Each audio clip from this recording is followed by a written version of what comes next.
La vitamina B12, el ácido fólico, son factores esenciales. Lógicamente después se suman, estos son los esenciales: metales, hierro, cobalto, cobre, proteínas, lógicamente. Intervienen también hasta las glándulas. Por ejemplo, el eje hipotálamo pituitario adrenal, la tiroides, esas glándulas. Todo esto contribuye a que se produzca la eritropoiesis en un equilibrio humano. Muy bien, entonces vamos a hablar, hemos hablado del hierro ya, ¿no? Hemos hablado ya del hierro bastante, componente de la molécula de hemoglobina. Existe la anemia más frecuente, que es la falta de este metal, anemia sarcopénica. Hemos aprendido a calcular las necesidades, etc. Vamos un poquito a puntualizar la vitamina B12. La vitamina B12 que viene en la dieta, una dieta sobre todo proteína animal. En la dieta viene entre 3 a 30 microgramos, puede ingresar en una buena dieta balanceada. Y la eritropoiesis necesita entre 3 a 5, 2 a 5 microgramos. Pero puede ser suficiente 1 microgramo al día para mantener la eritropoiesis. Muy bien. Si nos alimentamos bien, proteína animal, entonces suficiente como para mantener un buen aporte de vitamina B12. Inclusive basta 1 microgramo. ¿Por qué es esencial la vitamina B12? La razón fundamental es porque interviene en la síntesis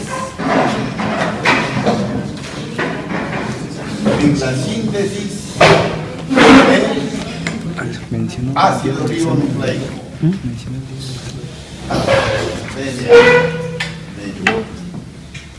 ácido desoxirribonucleico. Entonces, si la vitamina B12 interviene en la producción, regulación y formación del ácido desoxirribonucleico, que es esencial para la división y utilización del metabolismo celular nuclear. Por eso, la anemia megaloblástica no solo presenta el cuadro del síndrome hematológico, sino otros síndromes, puesto que tiene que ver con la alteración del DNA. Entonces hay un síndrome cuando falta la vitamina B12. Hay 3 síndromes fundamentales: un síndrome hematológico, claro, de la anemia megaloblástica, un síndrome gastrointestinal y un síndrome neurológico. Entonces el cuadro de la anemia megaloblástica es florido. El paciente puede venir con diversos cuadros clínicos. Puede venir sangrando, púrpura por falta de plaquetas.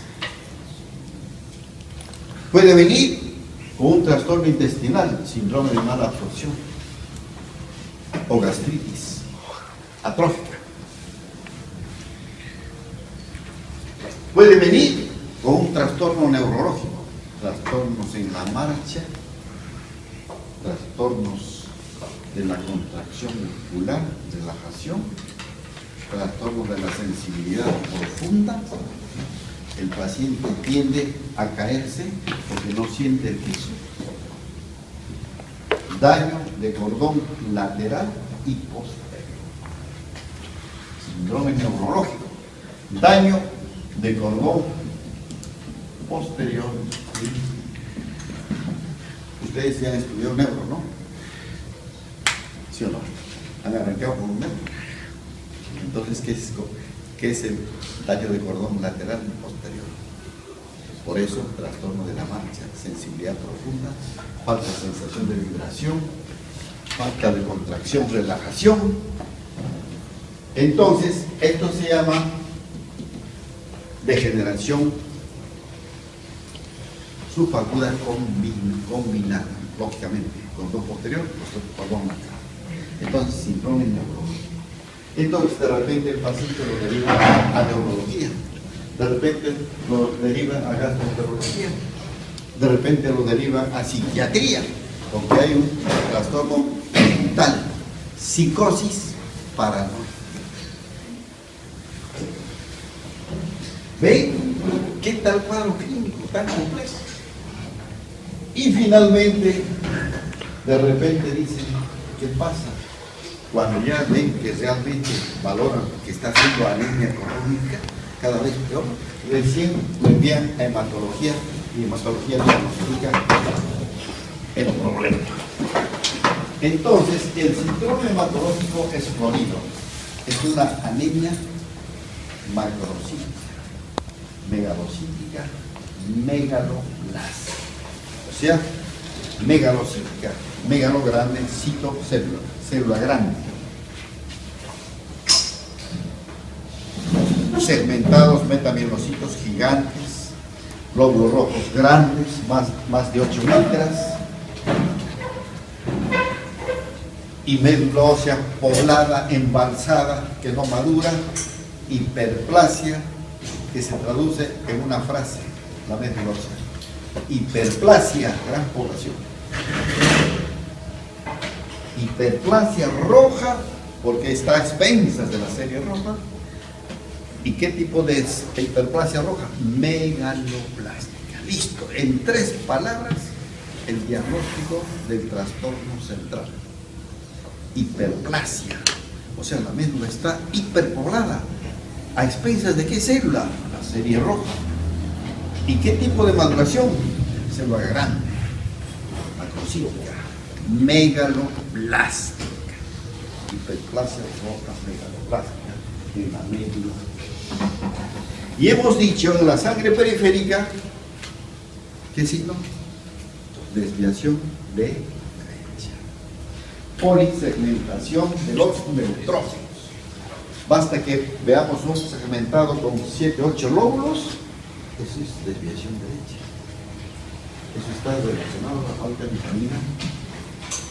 Entonces, esta vitamina ingresa con la dieta, muy bien, llega al estómago y allí se une al factor intrínseco del gasto. Luego pasa al intestino delgado terminal, ilium, al ilium. Allí se une al calcio y atraviesa unos canales especiales, receptores específicos. Las células tienen una serie de estructuras proteicas, son los canales, que tienen especificidad, especialización y conductancia, transductancia. Capta este complejo B12, factor intrínseco de Castro, más el calcio, ingresa a la sangre, recién ingresa a la sangre, y allí se une a las globulinas transportadoras de B12, las globulinas transportadoras de vitamina B12, en un 80%, y en otro 20% se utiliza directamente. Transcovalaminas. Estas proteínas se llaman transcovalaminas.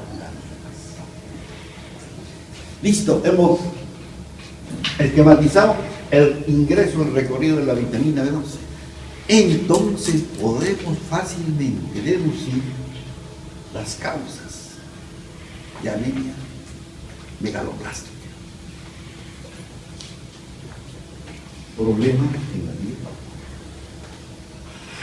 De repente una dieta vegetariana extrema está suprimiendo el ingreso de B12. Problemas en el estómago, gastritis atrófica, cáncer gástrico, gastrectomía o enfermedad autoinmune, destrucción de las células productoras del factor intrínseco de Caster, que son las células parietales en el fundus gástrico. Son células específicas que producen esta glicoproteína, fundus gástrico. O que el niño haya nacido sin factor intrínseco de Caster. Entonces, agenesia de estas células, no hay producción de factor intrínseco de Caster, entonces la vitamina B12 no ingresa a la sangre y se pierde por las heces. Por más que ingrese, no ingresa a la sangre. Si no tiene factor intrínseco, se elimina por las heces. Entonces, causa congénita, inmunológica, dietética, gastroentérica, linfoma intestinal, síndrome de mala absorción, no ingresa a la sangre. Todas esas son causas de anemia megaloblástica. Nos estamos olvidando ya. Infestación parasitaria. Hay un parásito que compite con nosotros y se lleva la vitamina B12 en el intestino. ¿Cómo se llama ese parásito? Una tenia. ¿Cuál de las tenias? Son del pescado. Por comer pescado crudo, infestados, fish tapeworm, tenia del pescado. Se lleva la vitamina B12 y puede ser también causa de, cuando es crónica, no se corrige, etc., causa de anemia megaplástica. Miren, ¿qué tal florido es el cuadro? Pero con este esquema, entonces rápido repasamos. Problemas gástricos del estómago, problemas intestinales, problemas en la dieta, inflamación autoinmune, inflamación congénita, etc. Entonces, hemos dicho que esto es lo esencial, la síntesis de DNA. Por eso, el cuadro clínico de esta anemia es florido. Afecta otros sistemas. ¿Cómo interviene la síntesis de DNA? Porque la vitamina, el ácido fólico o teroide glutámico se metaboliza gracias a un cofactor que es la vitamina B12 para formar tetrahidrofolato. Luego se metila metil tetrahidrofolato y este factor metílico se utiliza para la síntesis de uridina en timina, bases del ácido desoxirribonucleico. Luego se transforma en dihidrofolato y el dihidrofolato, si cierra el ciclo, otra vez pasa a tetrahidrofolato gracias a una enzima, la dihidrofolato reductasa. Listo. Un esquema interesante que explica cómo la vitamina B12 y el ácido fólico construyen el DNA. Este esquema es bonito.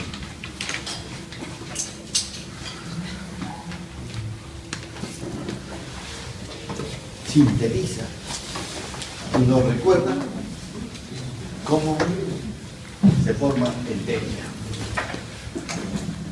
Entonces, la vitamina B12 es cofactor del ácido fólico. El ácido fólico está también en ciertas proteínas, vísceras como el hígado, el riñón, sobre todo como ácido poliglutámico en las hojas verdes, espinaca y otras plantas.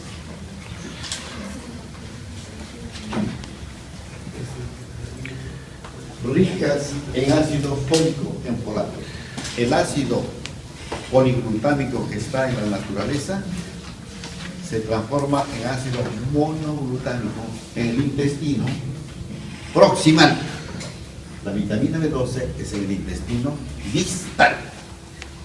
El ácido fólico en el intestino proximal por una conjugasa intestinal, ácido poliglutámico, ácido monoglutámico, y se absorbe. Esta conjugasa intestinal puede ser interferida por una serie de productos farmacológicos o medicamentos, como los anticonceptivos orales. La pirimetamina es un antimalárico. Y sulfas, hay un tipo de sulfametoxazol, indetropín. Estas sustancias pueden interferir la absorción del ácido fólico y también producir anemia megaloblástica. Pero esto es lo esencial. Este ciclo metabólico es esencial para explicar lo fundamental que es la B12 y el ácido fólico, porque tiene que ver, imagínense, con un ácido fundamental para la vida biológica y de producción, que es el ácido desoxirribonucleico. Por eso tenemos el cuadro clínico que hemos explicado, florido, amplio. ¿Cómo el cuadro clínico inicial se puede confundir con tantos otros diagnósticos? Y el paciente a veces está de una especialidad a otra, consultorio a otro consultorio, pero va desarrollando anemia cada vez más intensa, si no se corrige, Muy bien, se llaman esenciales, pues, vitamina B12, ácido fólico, porque si esas vitaminas caemos en el riesgo de anemia, peor en la mujer embarazada. Si diariamente necesitamos 50 microgramos de ácido fólico, en la gestante necesita por 8 veces más 5 por 8, 40, 400 microgramos diarios de ácido fólico necesita la gestante. De ahí que ella tiene una dieta indicada rica en folato, proteína animal, hojas verdes esenciales,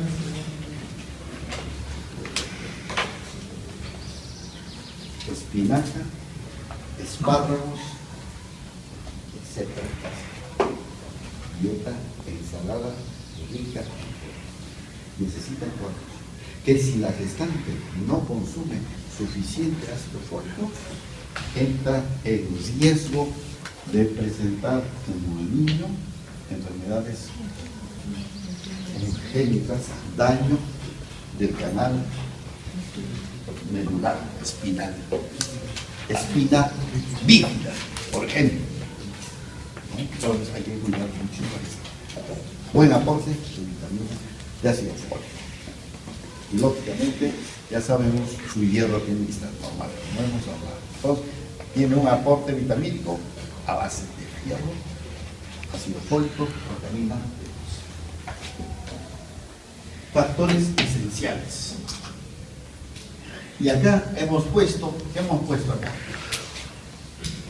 Muy bien, eritropoyetina, factor intrínseco, ya sabemos, B12, ácido fólico, efectos mentales, etc. Entonces nos falta hablar de la eritropoyetina.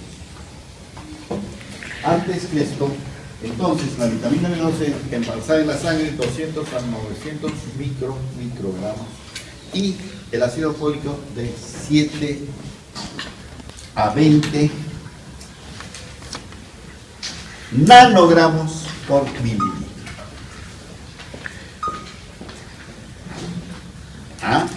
En más cantidad. La vitamina B12 está en el término de microgramos. El ácido fólico en nano, 10 a la menos, por mililitro, 7 a 20 nanogramos por mililitro.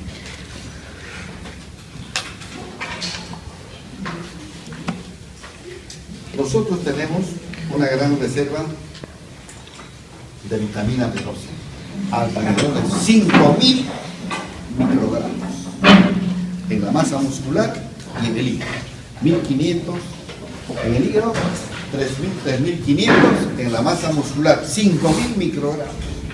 O sea, tenemos una buena reserva para muchos meses o años. Imagínense, si les he dicho que la eritropoiesis se puede mantener con 1 microgramo al día y tenemos una reserva de 5.000, entonces ¿cuántos años, no? Muchos años, varios años. En cambio, el ácido fólico gastamos 50 microgramos al día.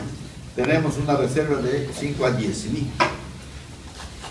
Entonces tenemos una reserva para 4 a 6 meses, si es que hay supresión del aporte. Muy bien. Entonces, aparte del test de Chile, también tenemos el recurso de dosar con toda facilidad de cómo está yendo el embalse de vitamina, dosaje de vitamina B12, ácido fólico, ¿no? Pero el test de Chile esencialmente demuestra la falta de factor intrínseco.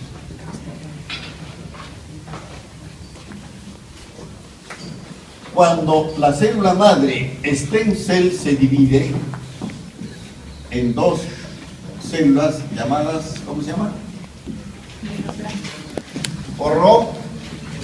Normoblastos, en la serie RO. La primera mitosis. Debería ser la segunda mitosis, porque la primera mitosis es de la célula madre más ancestral en 2 células hijas diferenciadas para la serie RO. Entonces, acá viene una mitosis esencial. Célula madre en 2 células hijas pronormoblastos. Entonces, estas van a seguir dividiéndose en normoblasto basófilo, normoblasto policromático, luego evoluciona al ortocromático, luego al segmentado, al eritrocito o reticulocito y al eritrocito maduro. Eso es la eritropoietina. ¿Dónde actúa la eritropoietina? Aquí, en esta mitosis, eritropoietina. Es la llave de esta mitosis. Se acelera, o se frena, o se mantiene. Y la eritropoietina proviene de un factor renal y una globulina hepática. Este factor renal es una glicoproteína que viene del aparato juxtaglomerular.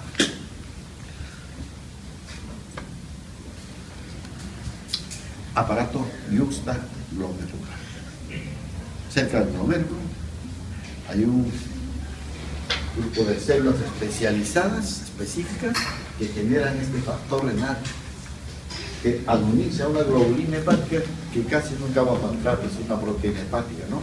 Entonces produce la eritropoietina. Constantemente se está produciendo eritropoietina para mantener la eritropoiesis. Entonces, si este factor es esencial para esta mitosis, si falta eritropoietina, anemia. Anemia severa. Y es la anemia severa de todos los pacientes con insuficiencia renal crónica. Esa es la causa por qué todos estos pacientes que sufren de insuficiencia renal crónica y que están esperando su tratamiento definitivo con un trasplante, sufren de anemia. Ya saben, entonces, la gran causa falta de eritropoyetina, porque el paciente, el riñón con insuficiencia renal crónica tiene dañadas estas células del aparato juxtaglomerular. Constantemente están viviendo a base de transfusiones. Y también para disminuir la cantidad de transfusiones se les da eritropoyetina.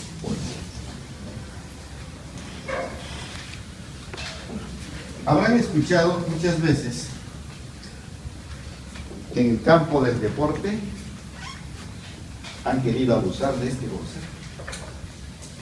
Entonces han dicho, uy, si mis jugadores están un poco bajos de hemoglobina, les inyecto eritropoyetina para que vayan a la cancha con 15, 16 gramos de trigo y sean superatletas. Aparentemente, es fácil, ¿no? Pero no es así. No se puede inyectar eritropoyetina simplemente porque tiene la hemoglobina disminuida. No. Solo se usa eritropoyetina cuando realmente el organismo no lo produce. Porque si el paciente tiene un poco baja la hemoglobina, yo le quiero subir inyectándole eritropoyetina, estoy utilizando un camino aberrante. No.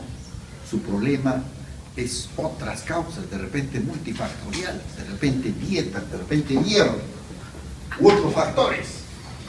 Y le estoy dando eritropoyetina que no le va a corregir. ¿De qué sirve si le doy eritropoyetina cuando le falta, por decir, ácido fólico? No se va a corregir, ¿no?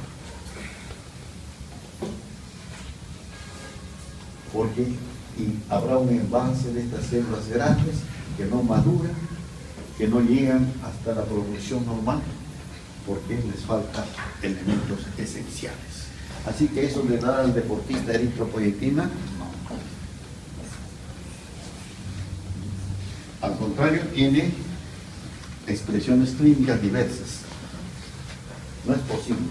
Tendría que haber un control muy riguroso. Porque no es pues la causa de su anemia, falta de eritropoyetina. Si tiene los riñones sanos, tienen eritropoyetina. ¿Por qué? Es que pensaban que dándole más eritropoyetina iba a subir su hemoglobina. No es así. Cuando ahora estamos analizando que la producción del glóbulo rojo de hemoglobina obedece a múltiples factores. Factores esenciales, factores complementarios. Entonces, dieta, proteínas, metales, funcionamiento glandular equilibrado, tiroides, hipotálamo, pituitaria, suprarrenal. Entonces, la producción de anemia puede obedecer a una causa esencial o a una causa múltiple también. Porque si la dieta está alterada, puede estar alterada. Y sobre todo, imagínense el funcionamiento glandular, hipotiroidismo, insuficiencia suprarrenal, alteraciones en el hipotálamo en algunas condiciones. Se ha demostrado que alterando el hipotálamo se genera también anemia. Entonces, el eje hipotálamo, pituitario, adrenal tiene que estar funcionando. Hipotálamo, pituitaria, suprarrenal. Muy bien, entonces con esto casi estamos cerrando y comprendiendo todo el proceso de la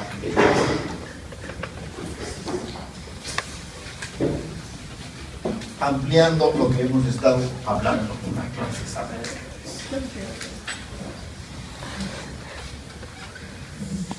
Proceso respiratorio. Pero no solo eso, sino el glóbulo rojo, si se ve de perfil así bicóncavo y de frente se vería así frontalmente, como si tuviera un núcleo. No es que tiene un núcleo, sino tiene un espesor central menor. 7 a 8 micras de tamaño. Esta membrana del glóbulo rojo es una estructura proteica, lipoproteica compleja, que tiene antígenos diferentes en cada persona.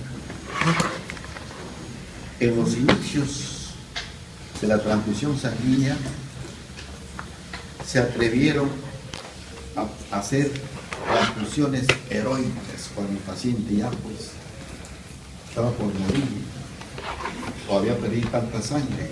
Entonces recurrieron a unas transfusiones heroicas en el sentido de, muy bien, agarro la sangre de cualquier donante y le inyecto con jeringas inyectadas. En unos casos se salvaban y en otros casos morían. Entonces, interrogante, ¿qué está pasando? La sangre no es igual. Hasta que a fines del 1900, Landsteiner descubre que los glóbulos rojos son diferentes en cuanto a su estructura antigénica y descubre los grupos A, B del sistema AB. Sistema AB. Entonces, terminales moleculares diferentes. En un caso llamaron el grupo A, en otro el grupo B. Y cuando no tenían estos antígenos, el grupo C. Y cuando tenían los dos antígenos, el grupo AB. Muy bien. Entonces, ¿cómo los identificaron? Porque llegó a sintetizarse anticuerpos para identificarlos. Para identificar una molécula necesito un anticuerpo, ¿la verdad? Y también viene otro gran descubrimiento, eso ya es posterior, de la síntesis de anticuerpos monoclonales, premio Nobel, Milstein, no sé qué año, 70, 80, no sé. A ver, Milstein, premio Nobel, síntesis de anticuerpos monoclonales, que se aplica actualmente inclusive en la terapia oncológica. Antígenos, principios específicos contra determinados tumores. Tecnología monoclonal. Muy bien, entonces, ¿cómo vamos? Y esto es motivo de la práctica. Entonces, el día martes, el grupo A, dividido en dos grupos, vamos a realizar esta prueba. Identificación del sistema AB. ¿Y cómo? Entonces vamos a usar anticuerpos. A ver, ponemos una gota de glóbulos rojos, luego le ponemos un anticuerpo, anti-A, otra gota de glóbulos rojos, más de sangre, en realidad, más anti-B. ¡Listo! Entonces, observamos la presencia de aglutinación. Si los glóbulos rojos aglutinan con anti-A y no aglutinan con anti-B, entonces esta muestra tiene antígeno A, o sea, es grupo sanguíneo A. ¿No es cierto? Si no aglutina con anti-A y aglutina con anti-B, entonces tiene antígeno o grupo sanguíneo B. Si aglutina con anti-A y aglutina con anti-B, entonces tiene el antígeno A y el antígeno B. Si no aglutina con ninguno, entonces no hay antígeno, el grupo 0.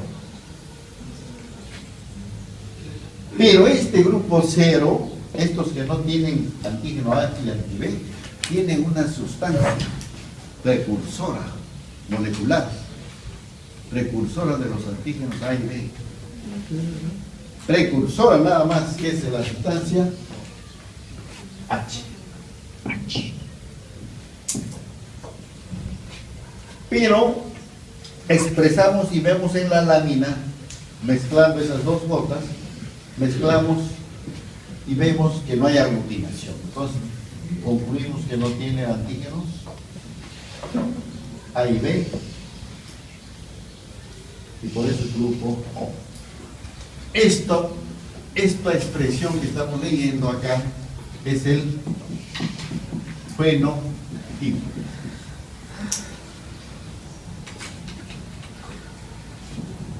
¿Y cuál será el genotipo? Se refiere a su fórmula genética. El genotipo puede ser, en el caso del grupo A, homocigoto o heterocigoto.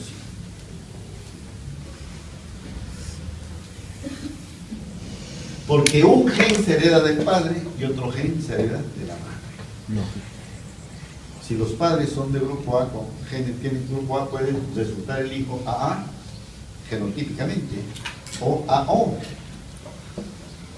Un progenitor no tiene el gen A y tiene el gen O, entonces AO, fórmula genotípica. En el caso del grupo B, lo mismo, homocigoto, heterocigoto. El grupo AB siempre es AB y el grupo 0 siempre es OO. Listo, estoy escribiendo la fórmula genotípica que solo se puede establecer por estudio familiar. Si ustedes saben el grupo sanguíneo de nuestros padres, y mejor también de los hermanos, entonces deducimos su genotipo. ¿Cómo así? Por ejemplo, si ustedes son de grupo A, pero no sabemos su genotipo, pero me dicen que tienen un hermano de grupo O. Entonces su genotipo de este hermano es O. Entonces es probable que él sea AO. Este gen del padre y este de la madre. Porque tiene un hermano que tiene O. Es el grupo O. Quiere decir que el padre tiene un gen O y la madre tiene un gen O. Uno de ellos tiene el gen H que ha heredado en este caso. Pero de repente el padre también puede ser BO. No podemos saber, puede ser BO o puede ser OO. En este caso, no sabemos todavía. Pero si hemos hecho el grupo sanguíneo y en este caso es grupo O, entonces su fenotipo de la madre es O. Por eso, un niño ha nacido grupo 0 y el otro niño ha nacido A y un 0. Ahí está. Constelación familiar. Entonces, así nos vamos a plantear problemitas para resolver. Y si los padres fueran de grupo O, ¿cómo será la descendencia? 100% O. 100%. Allí no hay duda, en absoluto. En esta pareja jamás puede nacer un niño A. Y si naciera un niño A, entonces tiene otro. ¿Ya ven? Entonces la herencia es mendeliana directa y sin margen de error.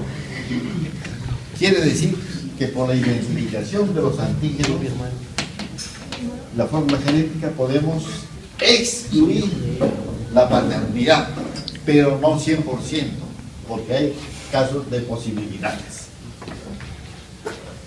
Por ejemplo, y si los papás fueran, el papá es A y la madre es B. Entonces, pregunta examen. ¿Cuáles son las posibilidades de la herencia cuando los progenitores son de grupo A y grupo B?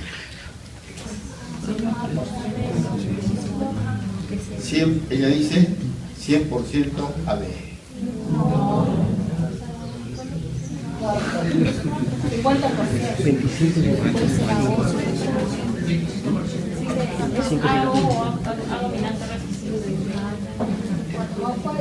No nos palabres. ¿Cuál es la posibilidad de herencia en ese grupo padre A y madre B? ¿Cuál es la posibilidad de los hijos? A, B y B, B. ¿Yo?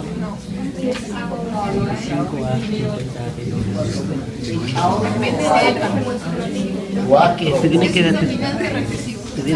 puede ser A, C, A, O, y B, 4 O. posibilidades. Puede ser Ok, entonces, A, B. Puede ser A, O. Puede ser B, O. Y puede ser 1, 2, 3, 4. ahora te diría, ya subí La el respuesta correcta. Si no ponen así, ¿la ve? Ahí están las preguntas de examen en herencia de grupos. las nuevas. Y podemos seguir poniendo más. ¿Está claro?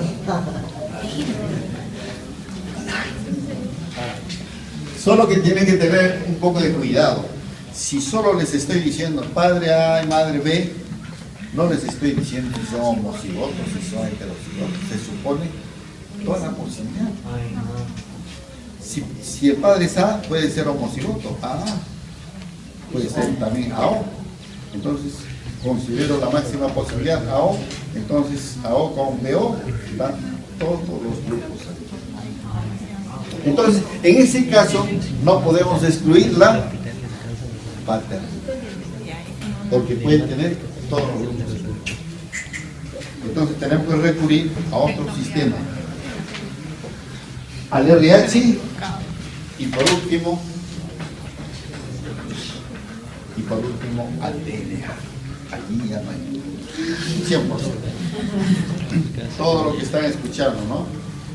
Juicios por la paternidad, etcétera, etcétera. Es mi hijo, no es mi hijo, es su hijo, no es su hijo. No se puede por estos sistemas, entonces DNA. Se acabó el problema. Y tenemos un caso nacional. Cuando esta persona negaba y negaba y negaba y la presión crecía, porque se dice, hay un dicho que dice, en la pareja, el único que sabe de quién es el hijo es la madre. Es la verdad. ¿Sí o no? La única que sabe es ella. Porque si ella sabe que solo ha tenido relaciones con él, entonces ¿de dónde va? ¿Quién va a ser otro? No, ella es la única que sabe. De repente le cae una duda también. Bueno, si le cae la duda, no se puede arriesgar tanto a exigir. Pero en este caso nacional, la madre 100% presión, porque tenía a la final de su carta fuerte el ADN y se seguía negando hasta que le dijeron, señor presidente, mejor acepte usted porque va a ser horroroso que le enrostren en la cara el ADN. Y tuvo que hacer. ¿Ya ven?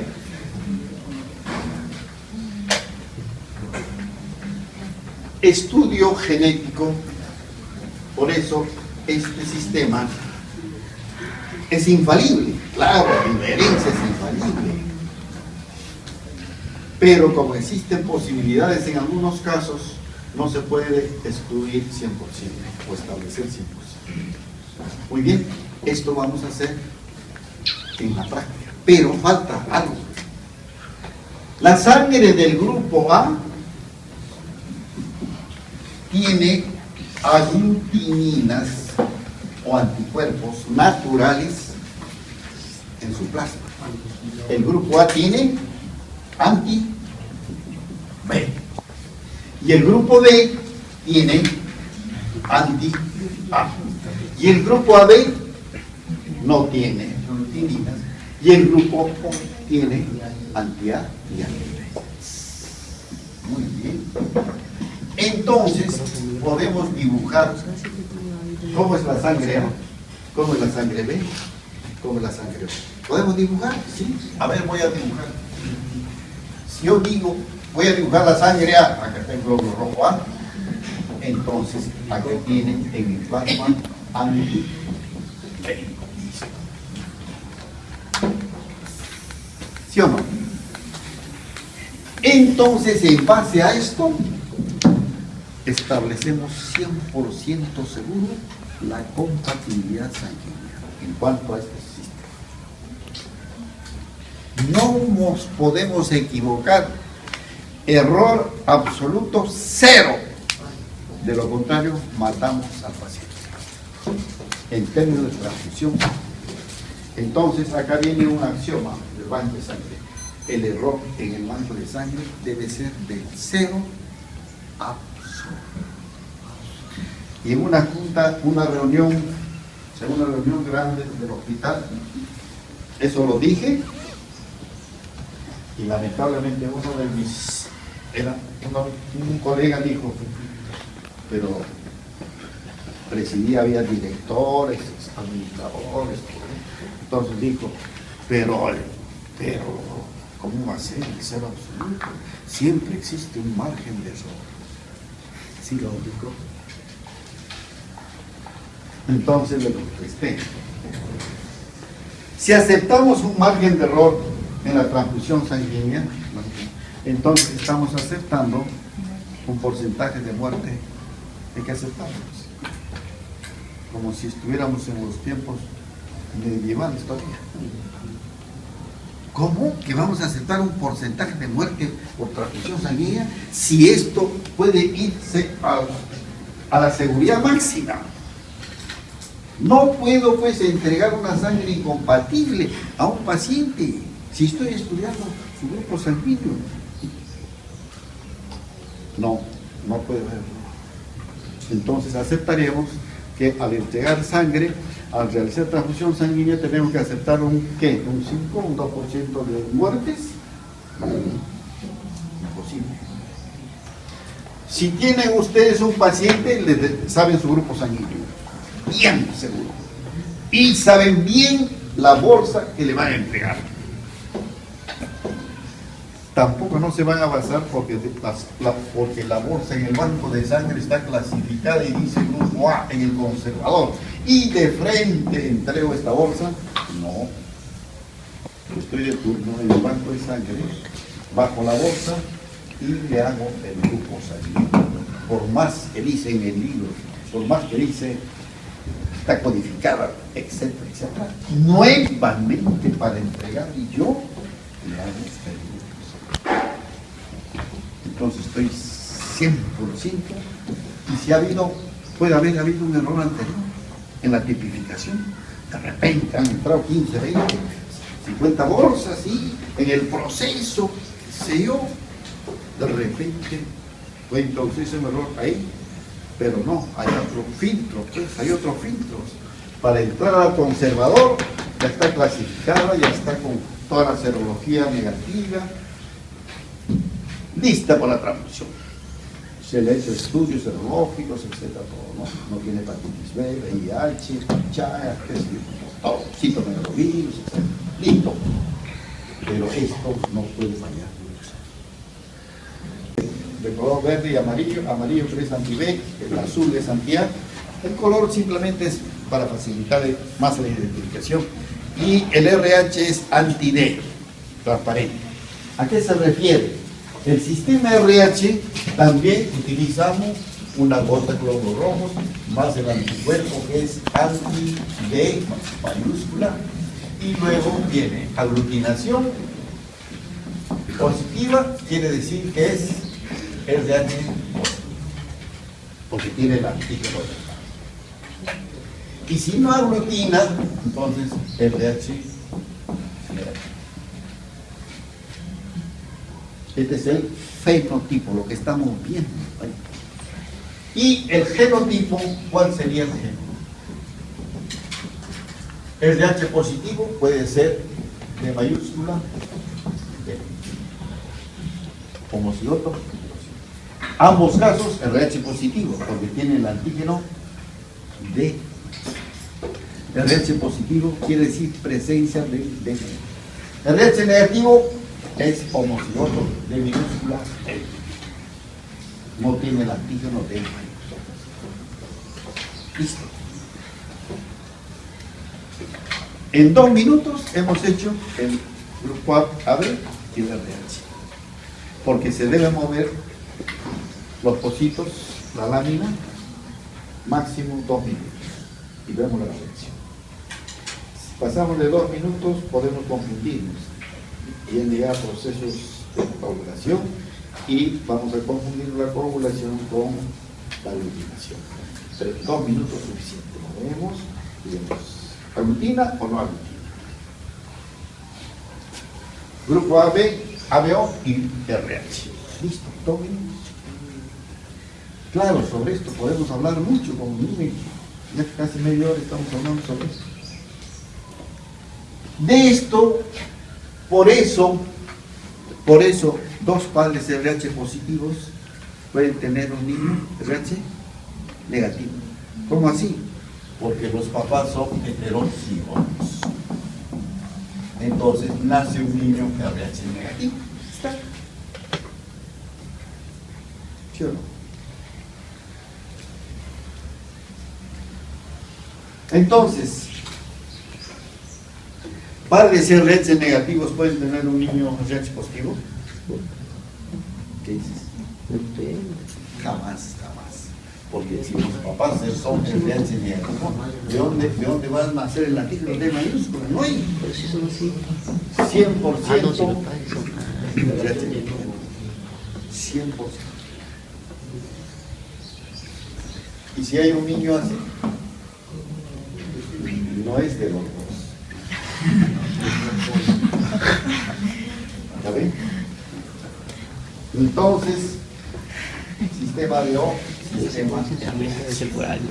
antígenos de la membrana del glóbulo terminales. Este factor RH se descubrió el año 40, 1940.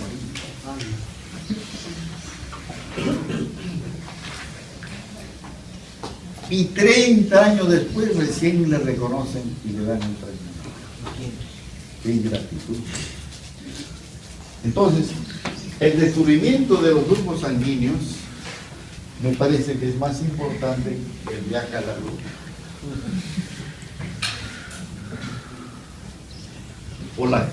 Por las implicancias, por el desarrollo de la medicina, de la cirugía, de la inmunohematología.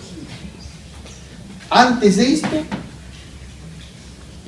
la incidencia de muerte era pues enorme, sobre todo en los conflictos, la guerra. Muerte por hemorragia. No había con qué reemplazar. Irrecuperable 100% una lesión desde el punto de vista quirúrgico. No podíamos. Se moría en esa operación. Sin sangre. Y si esas cifras, y si todo ese problema médico lo tuviéramos la estadística, sería monstruoso. Por eso la vida media, antes que era 30 años, 40 años. Y ahora casi se han triplicado. ¿No es verdad? La expectativa de vida antes, claro, con muchos factores, pero desde el punto de vista de estos, de cirugía, de operaciones, imagínense antes, ¿cuál es uno de los médicos más famosos de la antigüedad? ¿Ah? Hipócrates y otro, Avicena, ¿no? El famoso Avicena, famoso en continentes, creo que el médico más famoso de la escuela. ¿De qué escuela era? Escuela de medicina.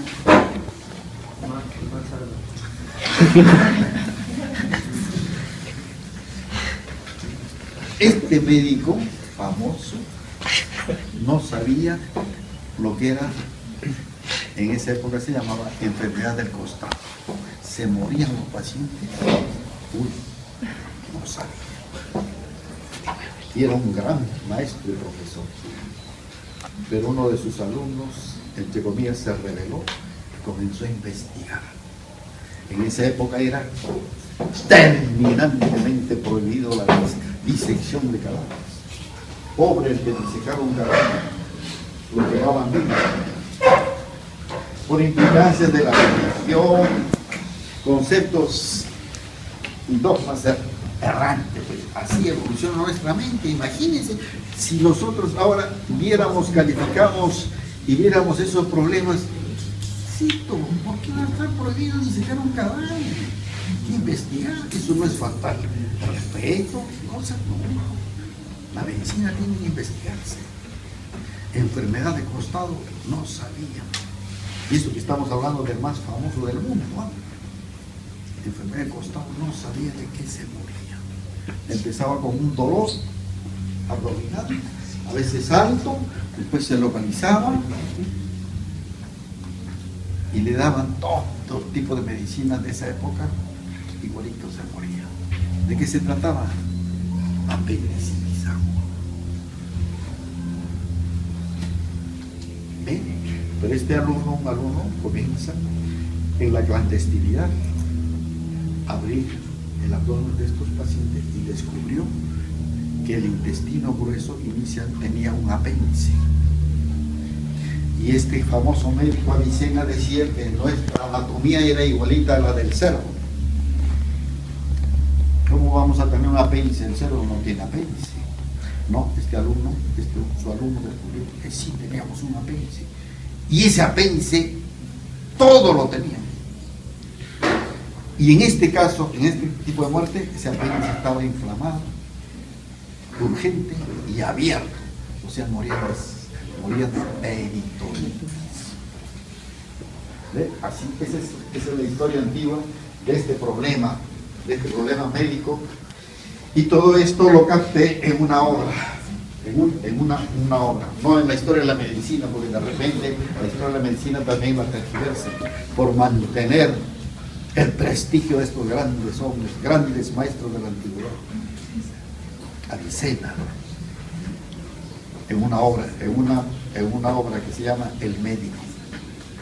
Ahí con mucho detalle vi cómo era la medicina en esas épocas, como si nos transportáramos siglos antes de Cristo. Era un problema. Imagínense, vienen las guerras, viene la Guerra Media, la Primera, Segunda Guerra Mundial,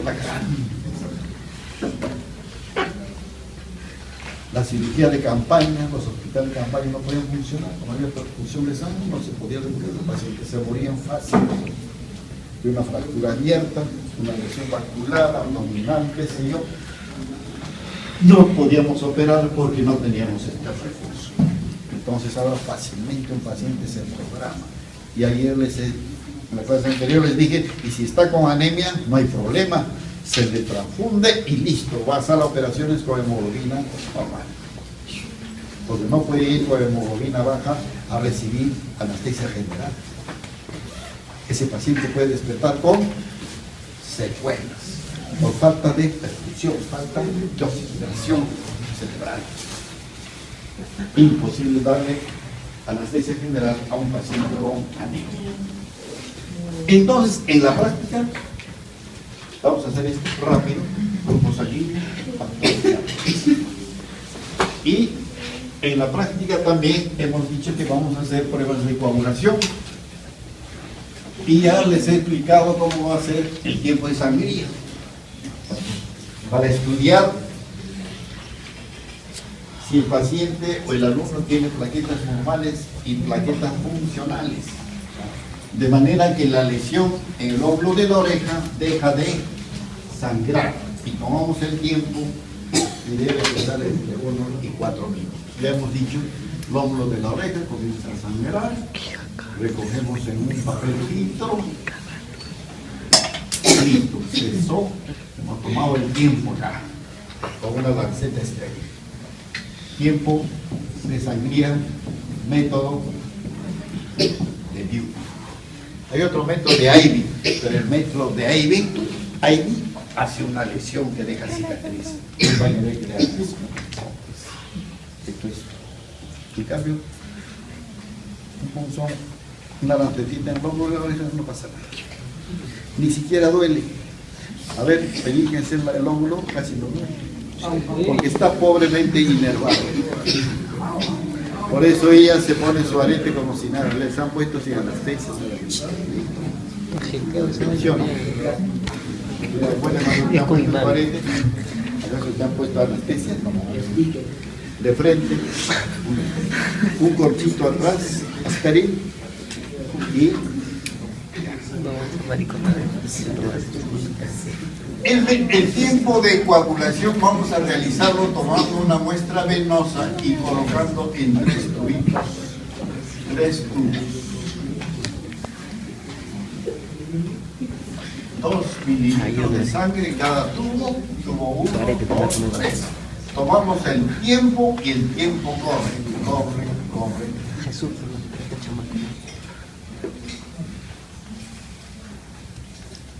Después de 4 o 5 minutos comenzamos a chequear el primer tubo. ¿Cómo chequeamos? Inclinando.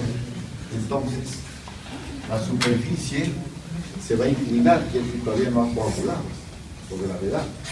El nivel sigue la gravedad. Pero cuando inclinamos el tubo y no sigue la gravedad, ya se ha formado el coágulo. Entonces ya nos inclina. Entonces pasamos a chequear el tubo 2. Cuando se coagula, entonces pasamos a chequear el tubo 3. Y este tubo es el que da el tiempo de coagulación. Método Lee White. ¿Y qué? Método de Lee y White.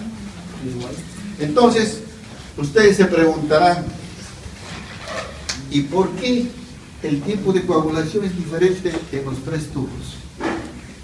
¿Por qué será? ¿Qué dices? ¿Por qué será? Si es la misma sangre, si son los mismos tubos, tubos siliconizados o no siliconizados, pero ¿y por qué hay 3 tiempos? ¿Ah? Recuerden cuando les hablé de la coagulación de la sangre, los factores plasmáticos, la coagulación, la activación de la cascada, ¿no es cierto? Al estar moviendo el tubo, estamos poniendo la sangre en mayor contacto con la superficie extraña, que es el vidrio, y estamos acelerando la cascada artificialmente. Por eso estos tiempos, estos tubos son menores. Son menores, se han coagulado más rápido. En cambio, este que no lo hemos tocado, tiene su tiempo real de coagulación.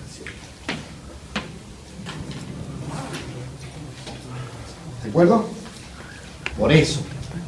Lee White. Entonces, es una técnica fácil, ¿no? Una muestra venosa, 3 tubos y listo. 5 a 15 minutos, tiempo de coagulación normal. Mide la generación de tromboplastina, generación de trombina, formación de fibrina. Todo eso está midiendo. Si faltara factores de coagulación, este tiempo se prolonga. No es una técnica, no es un método fino, digamos, pero es suficiente como para decir hay un trastorno.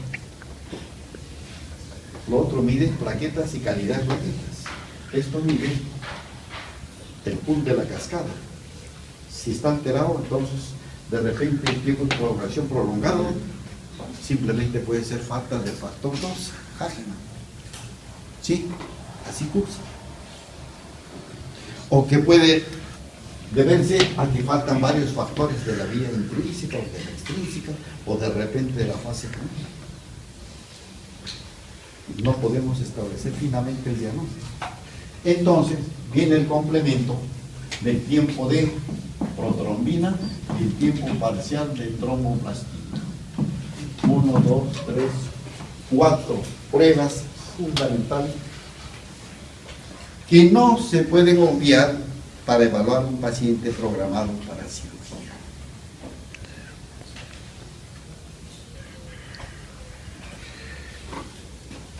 Me hace recordar cuando en mi hospital el jefe del departamento de cirugía estaba haciendo docencia con internos, entonces comienza a pasar revista a los pacientes operados y quería mostrarles la técnica depurada de una intervención por hernioplastia de un paciente varón. Muy bien, llega a la cama con todos sus estudiantes y quería mostrarles la técnica limpia, bonita de la intervención de la hernioplastia el día anterior. Muy bien, descubran al paciente, retiremos apósito, un hematoma. ¡Qué vergüenza! ¿Qué le iba a decir a sus amigos? Mal operado, un hematoma. No sabía explicar. No sabía explicar porque no sabía su hematología, la coagulación. Habían descuidado o él confiado en su personal, etcétera, o sus internos, qué sé yo, habían descuidado, habían obviado estas pruebas.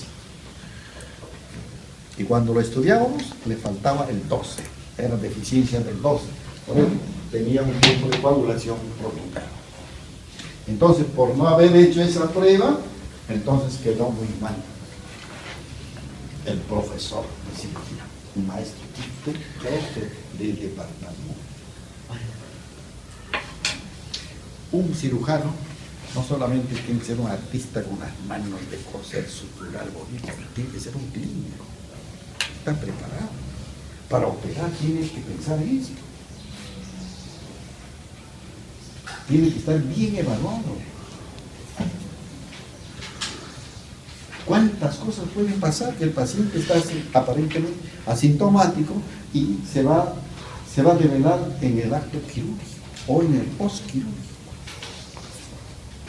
Muy bien, entonces, tiempo de sangría, tiempo de coagulación, tiempo de protrombina, tiempo parcial de tromboplastina. Ya les he dicho que gobiernan estos tiempos, ¿no? Y entonces, volveremos a repasar lo que hemos dicho ayer, ¿no? Ayer hemos dicho que 5 sistemas intervienen en la coagulación sanguínea, ¿no? Vascular, plaquetas, factores plasmáticos, inhibidores, activadores y el sistema fibrinolítico. 5 sistemas intervienen para mantener nuestra hemostasia, nuestro equilibrio. Una vez vi un esquema bonito que resumía la cascada y ahí aprendí, qué bonito. Es interesante pues sintetizar. Todo hay que sintetizar. Vuestros artículos que van a bajar tienen su extracto, inclusive tienen sus keywords, ¿no? Sus palabras claves, ¿sí o no? ¿Ah? ¿Qué es keywords? Palabras claves, llaves. Y hay un extracto de 10-12 líneas que resumen todo del problema. Si es un caso clínico que vino con tal sintomatología, fue evaluado con estas pruebas, estos fueron los resultados, después viene la discusión diagnóstica, el diagnóstico diferencial, conclusión, el diagnóstico y el tratamiento. Todo eso viene resumido en 10 líneas, 8-10 líneas, si no, es el abstracto. Y si es un buen artículo, viene la bibliografía. Puede ser un artículo bien avanzado, que aporta mucho y tiene una bibliografía anterior, ¿no? Ese es una buena publicación. En un congreso de hematología esta proyección, bien bonita, que sintetizaba toda la cascada, todos los 15 factores en un pequeño alquenito, y que la ayuda bastante, y que a ustedes va a servir, a todos nos sirve, a mí también. ¿Cómo me voy a olvidar recordando este esquema? Muy bien, primer factor que se activa, hemos dicho, el Hageman. ¿Cómo se escribe? Así, ya, esta es la sinonimia, pero estamos hablando en términos de números romanos. Muy bien, viene la vía intrínseca y se activa el Stuart. Y por la vía extrínseca, el 7. Este es el factor Stuart. Y luego viene la fase común, involucrando al 5, al 2 y al 1. Ahí está, listo, el esqueleto de la cascada. ¿Qué les parece?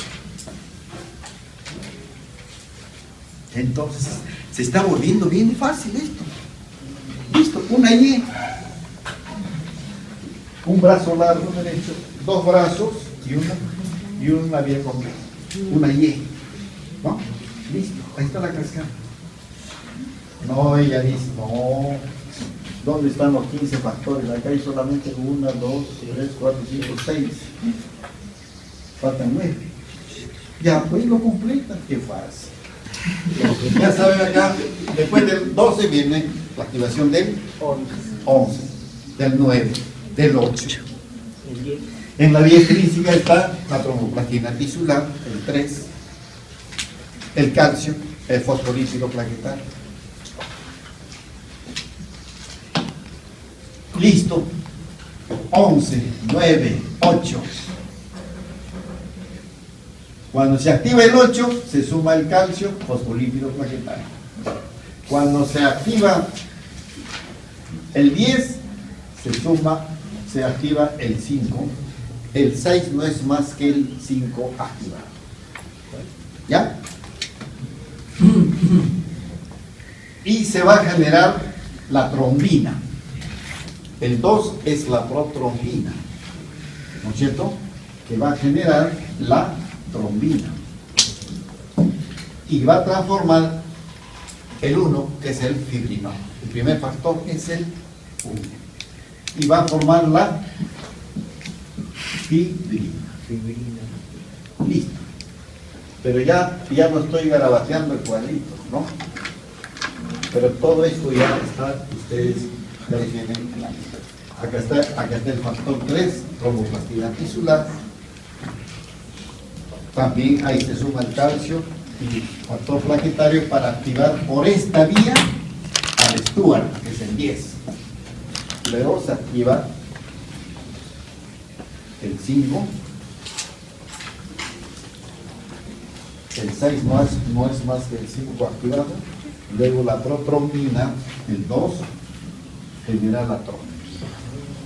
Y la trombina, que es una enzima proteolítica, entonces actúa sobre el fibrinógeno para transformarlo en fibrina, y la fibrina se estabiliza ¿por qué factor?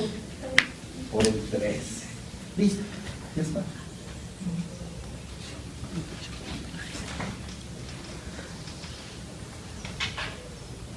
Lo estamos sintetizando. Entonces estamos en esta segunda clase ya con más técnica, bonito, estamos resumiendo. ¿Quién de ustedes se va a olvidar pues, después de este esquema y completarlo? Y si la estudiaría sin esquema, viendo la teoría, sobre todo en los libros, flechas a la derecha, flechas a la izquierda, verticales, diagonales, un laberinto. En cambio acá, sencillísimo. Muy bien. ¿Quién gobierna esto? Tromboplastina parcial. ¿Quién gobierna esto? Tiempo de protrombina. La diferencia de estos dos establece si el problema está acá o el problema está en la fase inicial de la vía intrínseca o el problema está en la fase común. Listo. Y si yo les digo tiempo parcial de tromboplastina prolongado, tiempo de protrombina prolongado, ¿dónde estará el problema? Si decimos en el 7, puede ser, porque está prolongada la trombina. Pero ¿por qué está prolongado un basal tromboplastina también? No, sin dudas. Puede ser el 11, el 9, el 8, porque está prolongado esto. Entonces, ¿y por qué está entonces prolongado la protrombina? Además, si no podemos. Y si decimos en la vía común, puede ser. Puede ser el 5, puede ser el 2, puede ser el 8. Ahí sí. Pero posibilidades. Lo más probable que si esto está prolongado y el tiempo de coagulación está prolongado, no se coagula, entonces sí, podemos decir problema de fibrinogen. Porque todo está alterado, no se forma coágulo.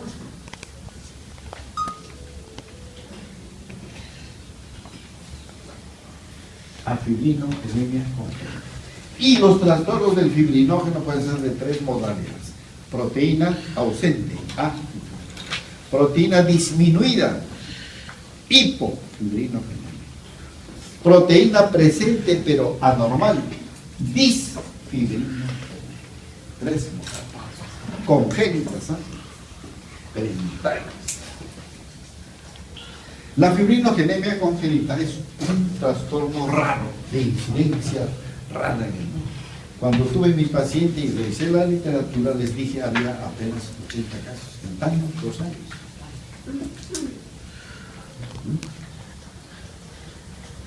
A nivel nacional, ninguno. Ya mi paciente es adulta, ya no la veo. Pobrecita, ¿quién la estará cuidando? Yo la seguí hasta que era ni recién nacida, niña, adolescente, adulta. Entonces ya estaba pensando cómo le íbamos a cuidar en el embarazo. Teníamos que darle durante el embarazo fibrinógeno permanente. No lo permito. Y lo que no les dije es, esta historia clínica de trastorno de sangrado por falta de fibrinógeno es única, que no la vamos a ver en ningún otro caso. Miren los tipos de sangrado que tuvo. Bueno, como recién nacida, parecida a otros casos, puede ser ya hemorragia del recién nacido, del cordón umbilical, etcétera, etcétera. Pero persistente, hasta que se corrigió, les dije, con una transfusión, porque en la sangre viene fibrinógeno. El fibrinógeno en la sangre está entre 150 a 350 miligramos. Bastante, ¿no? Muy bien. Después, el segundo episodio fue hemorragia de un punto de la lanceta del dedo. Imagínense, de una lesión puntiforme. O sea, si le hacemos un tiempo de sangría y no le presionamos la oreja, sangraría sin saber. Pero no porque le faltaba plaquetas, sus plaquetas eran normales, en número y calidad. Entonces, ¿por qué sangraba como si le faltara plaquetas?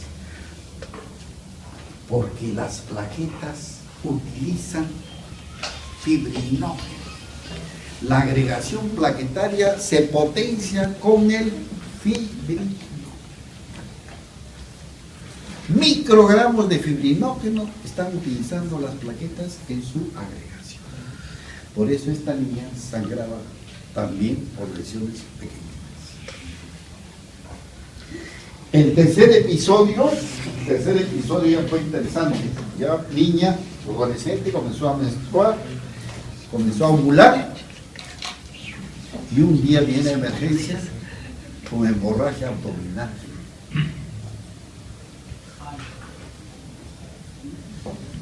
Hemorragia interna. Y ya mis colegas querían llevar a la sala de operaciones. Menos mal que llegamos, le pusimos sangre y punto. No se operaba. ¿Cómo si tiene hemorragia? No, no se operaba. Se interna. Comenzamos a corregirle, ya le habíamos dado los iones de sangre, plasma, ya sabíamos que le habríamos dado suficiente fibrinógeno. Imagínense, vino por hemorragia interna y al día siguiente ya tenía apetito. Suprimimos la venoclisis y le dimos dieta líquida. Uy, se asombraron mis colegas. ¿Cómo se ha venido hemorragia interna? No, una venoclisis, dieta líquida. ¿Por qué? Porque toda colección de sangre en el peritoneo, si no se retira, se organizan y produce adherencias de asas intestinales, etc. Por eso, toda hemorragia interna debe ser evacuada, limpiada, la paratomía, etc. Por eso los cirujanos no entendían esto. ¿Cómo un coágulo va a desaparecer de todo el abdomen? Casi 1 litro de sangre adentro. ¿Cómo vamos a dejar esa cantidad de sangre? Sí, en este caso sí. Todo el plasma se absorbía, las células se lisaban y no pasaba nada. ¿Por qué? Porque no había formación de fibrina, pues. Su sangre es líquida, porque el tiempo, la sangre de esta niña es incoagulable. Tiempo de coagulación infinito. No hay coagulación. Si no hay fibrina, no hay fibrina. Entonces toda la sangre se absorbió como si nada. La capacidad de absorción del peritoneo es enorme. ¿Listo? ¿Eso observarían en otro caso? Imposible. Una colección de sangre, la paratomía tiene que limpiarse. Aparte, corregir la causa, tiene que limpiarse. Eso es obligatorio. ¿Y de dónde sangró? Entonces la pregunta, ¿de dónde sangró? ¿Saben de dónde sangró? En la ovulación existe la dehiscencia del folículo de Graf. A veces se rompe un capilar y por eso en mitad de periodo tienen un disconfort, a veces hasta dolor, abdomen inferior, pero después pasa que esas gotitas de sangre que irritaron el peritoneo cesaron de sangrar, listo, así la pasan. Entonces ustedes saben que es el cuadro clínico, de repente en algún periodo de la ovulación han sentido un disconfort, hasta dolor. Pero en el caso de ella, se abrió el capilar. ¿De qué se ríe? ¿Qué has dicho? ¿Y los hombres qué has dicho? Es dice. ¿Ah? Es ha sentido el dolor. ¿Quién ha sentido? Es Entonces,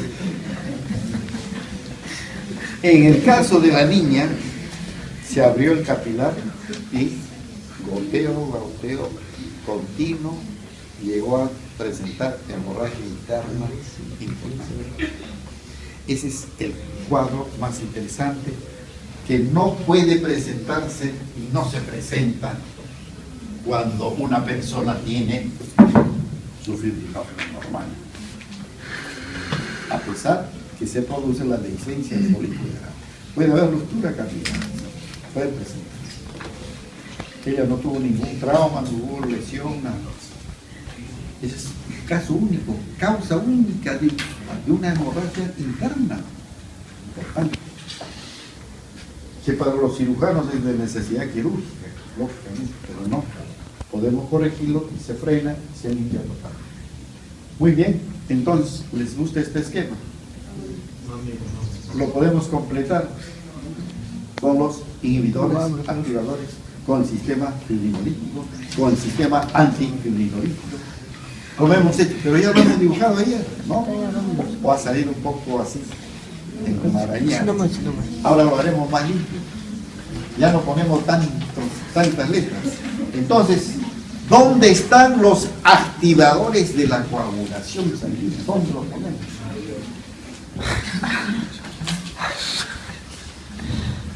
A ver, plasminógeno, plasmina, activa a quiénes, al 5 y al 8. Ahí está, listo. Está el sistema fibrinolítico. A ver, plasminógeno, genera plasmina. ¿Y por qué es activador de la coagulación? De la cascada, porque activa al 5 y al 8. Acá está el 5 y el 8 que está acá que no lo activamos. Ya, listo. Ahí está el sistema fibrino. Y, no, perdón, el activador de la coagulación. Y además la plasmina genera el sistema fibrinolítico porque va a disociar el coágulo en productos de degradación. Plasmina, plasminógeno, plasmina, sistema fibrinolítico. Ahí está. Pero el plasminógeno a su vez puede ser activado por la uroquinasa, que es otro activador de la coagulación entonces. Y el plasminógeno es activado a su vez por el TPA, activador tisular del plasminógeno.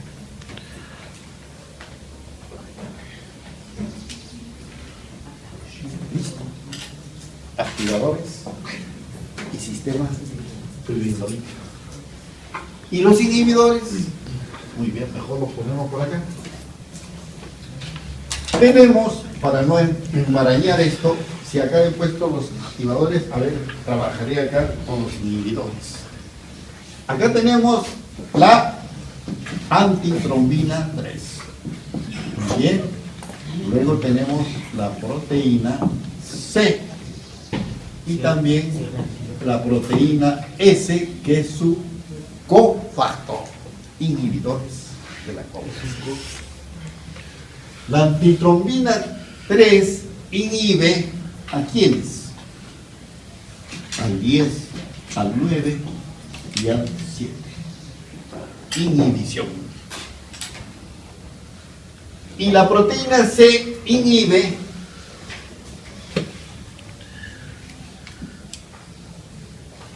al 5 y al 8. Lo contrario que el plasminógeno. Y además la proteína C inhibe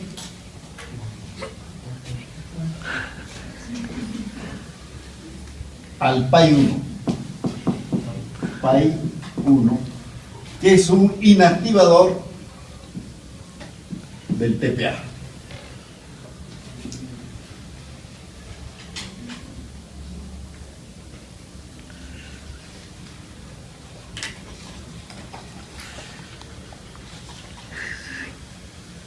Luego, entonces, tenemos también un inhibidor de la plasmina, que es la antiplasmina. Entonces, el PAI-1 y la antiplasmina son inhibidores de la fibrinolisis. Ahí está, estamos bien. Antiplasmina frena la fibrinolisis. El PAI-1 inhibe el TPA, entonces no se genera plasmina, entonces es un inhibidor de la fibrinolisis. Entonces la proteína C tiene una acción anticoagulante, frena la cascada inhibiendo al 5 y al 8, y tiene una acción fibrinolítica porque impide el desdoblamiento del TPA, entonces se libera el eje de la fibrinolisis. Repito, la proteína C entonces tiene doble función, anticoagulante y fibrinolítica. Está. Todo esto les pregunto en el examen. Y con vuestro esquema se van a pasear. No va a ser nada complicado. Para mí este esquema es valiosísimo. Poco a poco lo he construido, lógicamente, porque si comienzo a estudiar en la literatura, en la redacción, es un embrollo, ¿no? O a veces en los esquemas, en los libros también. Acá lo hemos sintetizado y acá están los tres sistemas: factores plasmáticos, inhibidores activadores, activadores de la coagulación, el sistema fibrinolítico y el sistema antifibrinoso.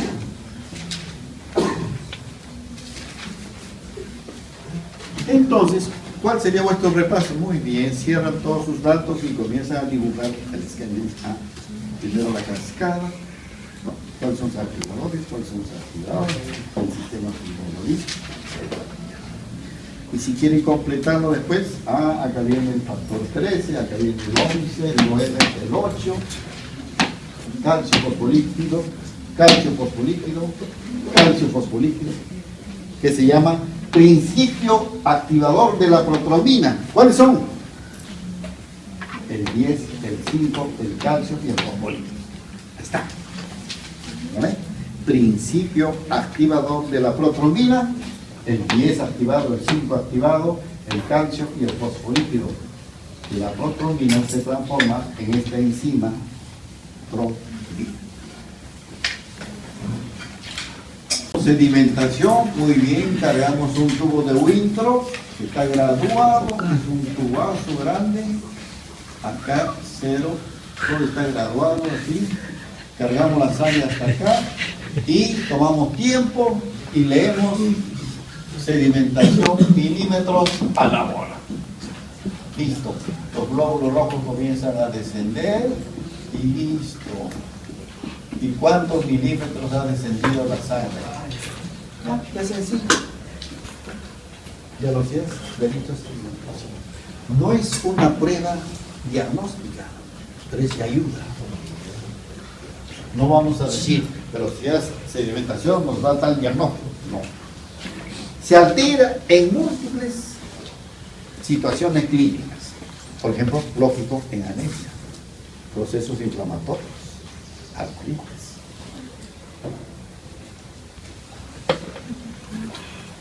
Infecciones. Y además, sobre todo, frente a la presencia de proteínas, macroglobulinas, anticuerpos, enfermedades malignas, cáncer, como mieloma múltiple, macroglobulinemia de Waldenström, que es un tipo de linfoma bien raro, en que sus linfocitos tumorales invaden la médula ósea y producen una proteína monoclonal que interfiere con las plaquetas, y el paciente sangra como si no tuviera plaquetas, epistaxis crónica o sangrado del tubo digestivo. Pero ya la revisión el otorrino, parece que hay una lesión vascular, parece, le cauteriza, por gusto, sigue sangrando. Pero plaquetas, tiene más de 100.000 plaquetas, tiene tomoplaquetario, etc. Pero sangra por esa macroglobulina que interfiere por la gran densidad del suero de la sangre con las plaquetas. Y cuando estudiamos la médula ósea, tiene una infiltración linfocitaria maligna. Macroglobulinemia de Waldenström. Es lo que se escribe así. A ver,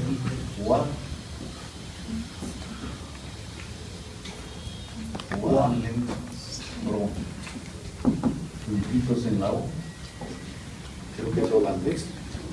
No me acuerdo de este autor. Waldenström. Es una condición rara, interesante. Solo tengo un solo caso que me acuerdo bien. A ver si lo escribo. ¿Quién? Un solo caso. Su sangre es densa, produce problemas vasculares, el fondo de ojos tiene signos característicos. Uy, cómo estaban los oftalmólogos mirando a mi paciente. Y es un caso único. En el Hospital Naval no tuve este caso. Único. También tuve una anfibrinogenemia y tuve una agranulocitosis infantil completa. O sea, 3 perlas clínicas tuve en mi vida profesional. Casos extremadamente raros y que presentaban cuadros clínicos característicos y que enseñan mucho, pues enseñan mucho. ¿Cómo nos vamos a olvidar de eso? Imposible. Entonces, esta velocidad está aumentada en anemia, procesos inflamatorios, infecciosos, hemos dicho tumorales, y en enfermedades granulomatosas crónicas, tuberculosis, lepra, sobre todo tuberculosis, enfermedad granulomatosa. La tuberculosis es un problema de salud nacional, ¿sí o no? Todavía no hemos controlado. Eso es grave, ¿no? Tuberculosis, enfermedad prevalente, curvas en medio, o sostenida o ascendente. ¿Cómo no podemos arrancar? Porque la bacteria ha ido adaptándose a la terapia y ha generado resistencia bacteriana. Entonces las famosas drogas únicas ya no solucionan el problema, tiene que darse terapia múltiple. Es un problema nacional, problema socioeconómico, cultural, política de salud, es múltiple. Ustedes cuando sean ministros de salud ya saben qué política van a desarrollar, ¿no? Protección al niño, generar, desarrollar, controlar la anemia nutricional, ferropénica, pero sobre todo del niño, la tuberculosis. El bicho también. ¿Qué problema? En ese caso. El otro gran campo sería políticas de prevención de enfermedad cardiovascular, que es la primera causa de muerte. Entonces, ¿por qué enfermedad cardiovascular? ¿Por qué el sobrepeso? ¿Por qué el sedentarismo? Eso ya son estilos de vida, ¿no? ¿Por qué la prediabetes? Malos estilos alimenticios. Mucho azúcar, mucha Coca-Cola, muchas bebidas dulces. Ya no queremos hacer la limonada. Mejor deberíamos tomar solamente limonada.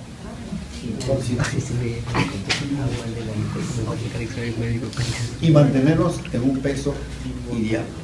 Peso ideal, Profe, tengo hambre. toda la vida. Profe, estoy Y hipoglucémico, ya tengo ayunan. actividad física permanente. No, ¿cómo va a hacer ejercicio si ya tienes 60 años, 70 años? ¿Se puede doblar? No. Mentira, sí.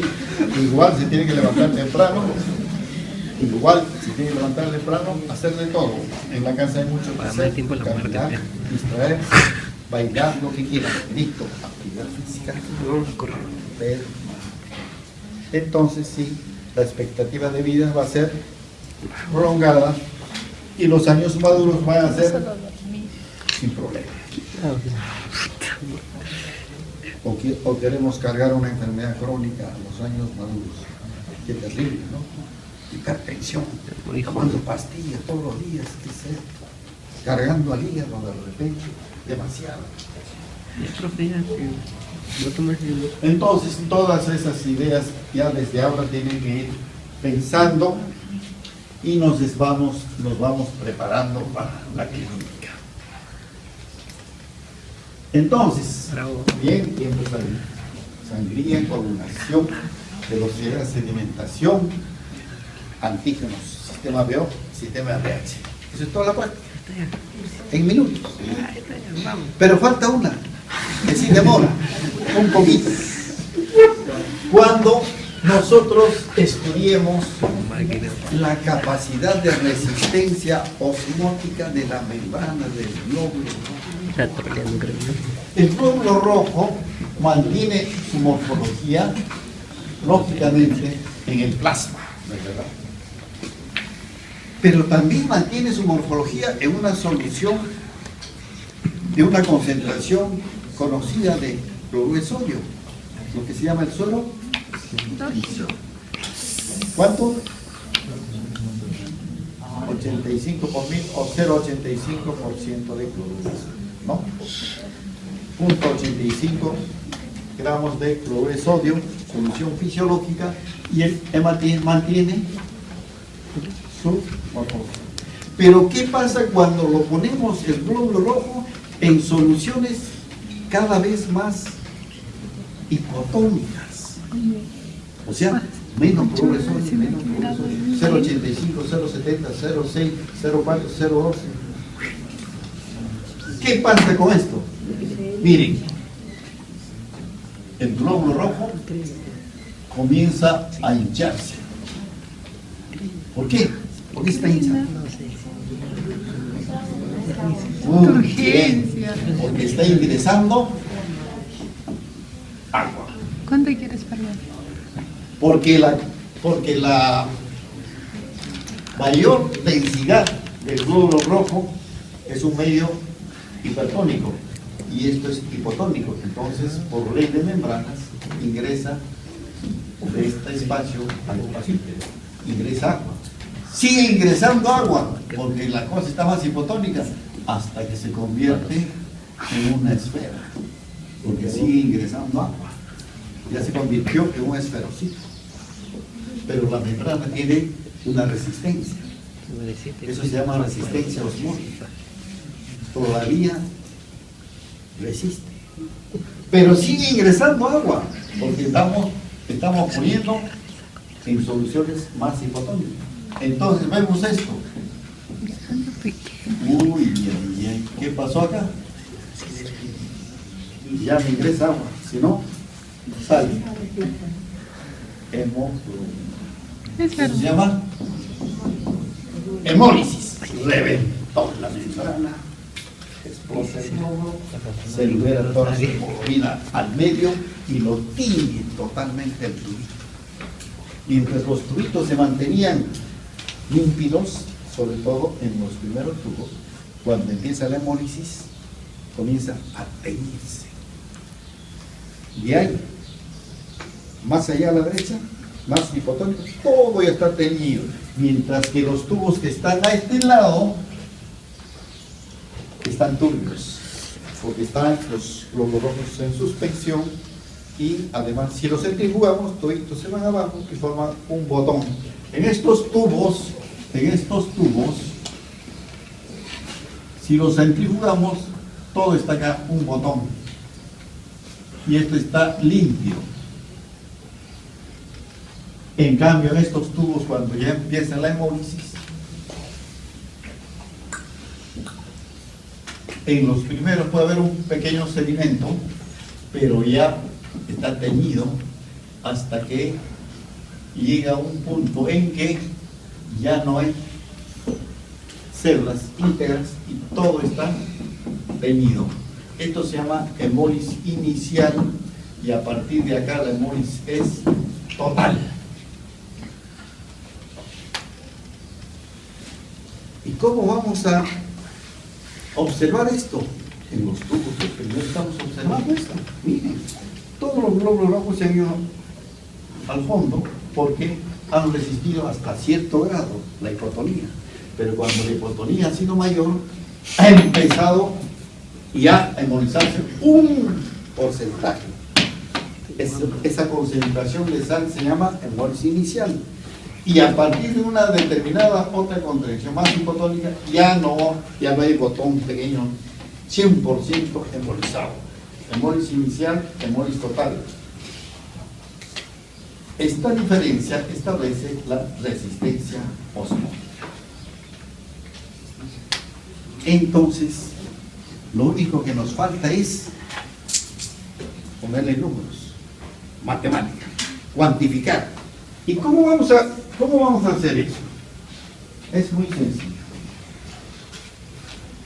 Vamos a construir nuestra escala de soluciones hipotónicas. Muy bien. Entonces, agarro unos 10 tubos y voy a numerarlos. Ya, muy bien. 1, 2, 3, 4, 5, 6, 7, 8, 9, ya, 10. Y voy a construir una solución. Una escala de solución hipotónica. Voy a partir de una solución madre que está 10 veces más concentrada, 9 gramos por ciento de cloruro de sodio. Está 10 veces más concentrada. La solución hipotónica es 0,8, 0,85, ya no más de 1 gramo por ciento. ¿De verdad? Y cada volumen total voy a llevarlo a 10. Entonces, de esta solución madre, voy a poner acá una décima, como dice acá. Acá 2 décimas, acá 0.3, acá 0.4, acá 0.5, etcétera, etcétera. Y luego lo completo a 10 mililitros con agua. Muy bien. Entonces, esto acá, ahora le agrego agua acá a este tubo. ¿Cuánto? 9,9, acá 9,8, acá 9,7, etcétera. Volumen total 10 ml. ¿Está claro? 5. ¿Sí o no? 6. Muy bien, este es 9,6, este es 9,5, etcétera. 9,4, 9,6, ya, muy bien, lo completamos. ¿Ya está? Hicimos nuestra escala de soluciones hipotónicas. Entonces tenemos que calcular cuál es la concentración de sal que tiene cada tubo. ¿Cómo calculamos? O sea, ¿cuánto de cloruro de sodio tiene el tubo 4? Bien, así les pregunto, por ejemplo, en el examen. Sería una preguntita. En la escala de soluciones hipotónicas, partiendo de una solución madre de 9 gramos por ciento y volumen total de 10 ml, ¿qué concentración de sal tiene el tubo 4? Ahí está, problemita de medio. ¿Cómo resuelve? 4% dice. Como te inventas, ¿no? 4%. A ver, el tubo 4 les he dicho, ¿no? A ver, vamos a trabajar el tubo 4. En el tubo 4, esta solución lo hemos diluido, ¿no? ¿Cuántas veces lo hemos diluido?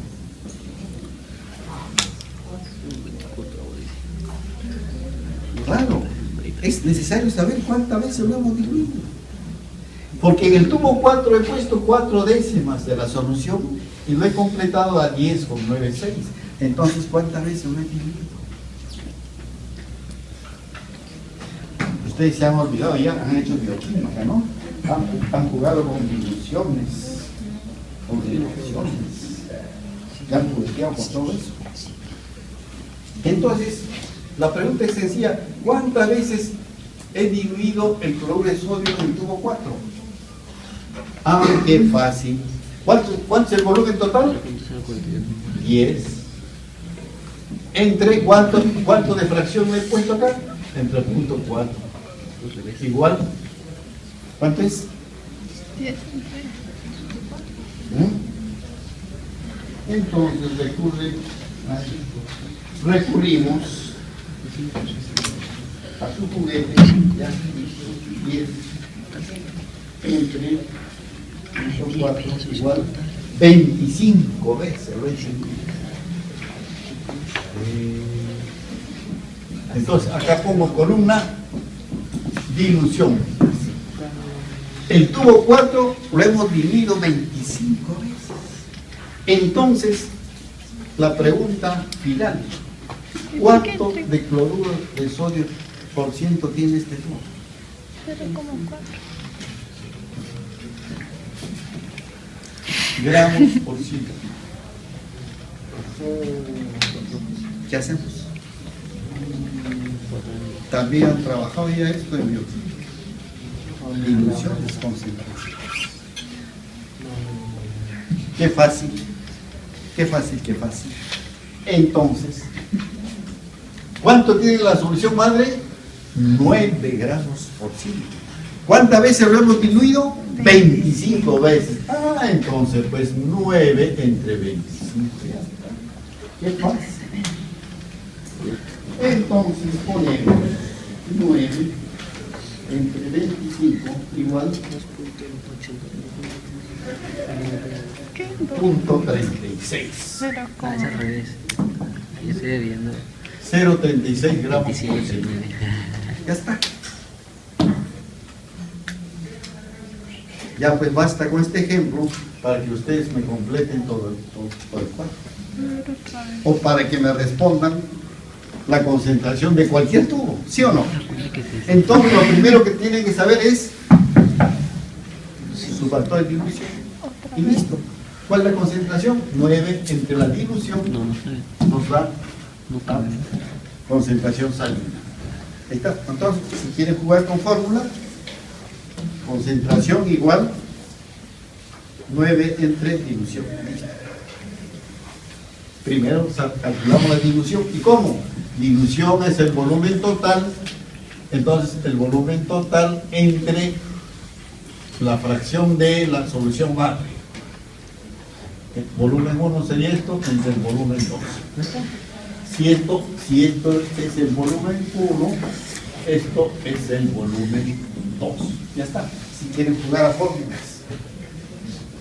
Y esto entonces es la dilución. Y concentración es la concentración, o sea, ya no volumen, sino concentración madre entre la dilución.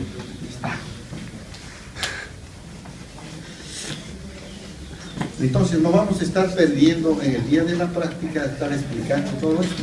De frente no vamos a trabajar. Ustedes ya me van completando este cuadrito como tarea. Y además ya tienen 2 tareas. Ya tienen, a ver, mejor lo voy a escribir. Tienen para hacer su seminario y revisar y ampliar, hemos dicho, agranulocitosis infantil congénita. Después hemos dicho anemia ferropénica. Después hemos dicho anemia, muy bien, mieloblástica. En este caso por microcarcinoma de mama. Y pondremos número 4. ¿Qué queríamos poner número 4? Para que escojan los temas. Entonces podríamos poner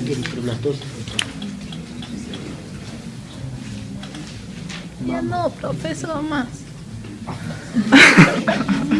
A infinito anemia congénita. Ahí está. Para que se explayen viendo cómo es el sangrado cuando no hay coagulación sanguínea. Cuando la sangre es incoagulable. ¿Cómo vive ese paciente? ¿Cómo puede ser operado? Infantil crónico. ¿Y por qué no sangra en la menstruación? Todas esas preguntas.